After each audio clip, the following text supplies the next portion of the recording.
Welcome back to Bunny and Me. Today is Wednesday, July 27th. This is your host, Bunny. Bunny would like to give a shout out to his Uncle Bugs, who made his debut on this day in 1940 in the WB animation A Wild Hare, building bridges for bunnies everywhere. And I'm your co-host, Me. Me would like to give a shout out to the Marquis de Lafayette, who set foot in New England on this day in 1777 to provide assistance to rebellious American ruffians fighting for the original Brexit in the American Revolution. Alongside Lin-Manuel Miranda's Hamilton, Lafayette reminds us that immigrants get the job done. In other news, on this day in 2003, the BBC settled a 1,500-year-old debate over the existence of Nessie when it announced that the Loch Ness monster did not exist following an investigation using satellite navigation technology and 600 separate sonar beams to scour the loch.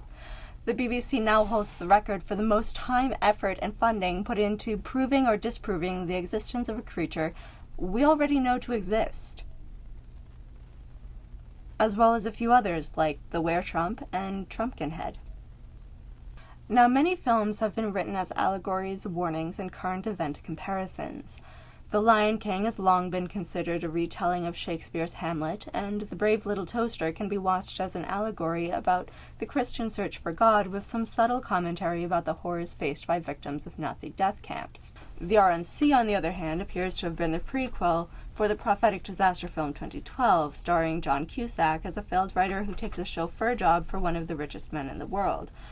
A man who pays his way onto a literal ark, the apparent salvation of the world's greatest leaders and the richest yuppies who look down on the masses as they drown, freeze, and fall in flames. Bunny and me have been racking our brains to complete the comparison. Bunny and me also finally caught up with the status quo by watching Zootopia, which is a metaphor if me ever saw one. In the Disney animation, the first bunny cop, Judy Hopps, takes on the establishment by being the first mammal of prey to join law enforcement, which in the film's universe had been occupied traditionally by mammals of predatory status. The film expresses the complexities associated with not just facing external discrimination, but also with battling internalized prejudices, complete with race riots, high-ranking conspiracy, targeting of innocent civilians based on ill-conceived notions that the person has an inherent predilection for violence, and action against members of the law enforcement. The animated comedy unabashedly comments on current issues in the USA today.